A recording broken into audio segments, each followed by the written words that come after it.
What's up everyone, Dakota here. Today we're going to talk about the Nike SB BRSB. First impression out of the box, this is very much inspired by the classic Nike shoe, the Cortez. The shoe is a hybrid of a cup and a Volk. It is a light shoe. To me, it felt like a lot of really good vulcanized flick with this kind of rubber piece going around here. And then the sole on the bottom felt a little bit more like a cup, a little bit stiffer, took a little bit more time to break in. Probably about an hour or so after I got them out of the box, it started to really feel good. As far as the sizing, it felt very true to size, very comfortable. Felt like a sock, which I personally really like. It is a skinnier shoe, so if you have a wider foot, might not be the best fit. I think my favorite thing about this shoe is that it has really, really good flick. I felt like I could do a lot of nice kick flips and nice heel flips and not really have to worry about blowing it out or losing a lot of grip on the toe here. I personally really like this herringbone sole here. Super grippy, but also felt like I could move my feet around without any hassle.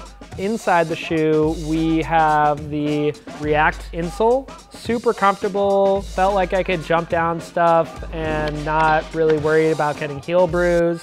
And at the same time, I could get really tech with it. I will say the shoe had really, really good board feel. Over the course of skating it, my feet didn't really get all that sore, so definitely a benefit to it.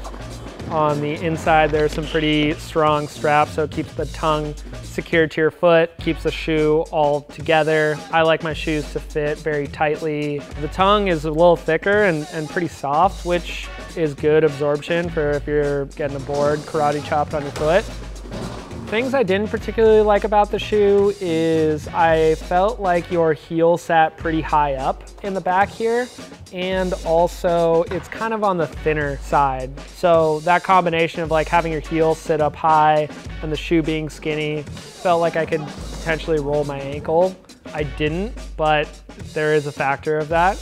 Obviously, as you can see, laces were just destroyed. Within the first hour, I think I had torn a lace on my regular shoe, and then I tore a few on my switch shoe even. I skated the shoe for about 6-ish hours, 2 solid sessions. The rubber along the side really was very durable. Didn't really wear through too much on the toe here, so no blowouts or anything like that. Obviously, I like to do a lot of kick flips and different kinds of flip tricks, so keep that in mind. If that's not quite your thing, it might not wear as much. The placement of the swoosh here felt like that added an extra layer of protection in terms of blowing through the shoe. This is like my wear spot, as you can see, but the suede and the nylon on the backside here are a little bit thinner. You can see it kind of started to rip on this side, but overall the shoe has held together, with these lighter materials. Didn't really pack out super hard. I feel like this is definitely more of like your tech style shoe, not so much about jumping down big stuff or hitting big rails or anything like that. Overall, I felt like it was a pretty solid shoe. Thank you for tuning in to our review of the Nike SB BRSB. Leave your questions and comments below, and you can pick these up at Tactics. Thank you.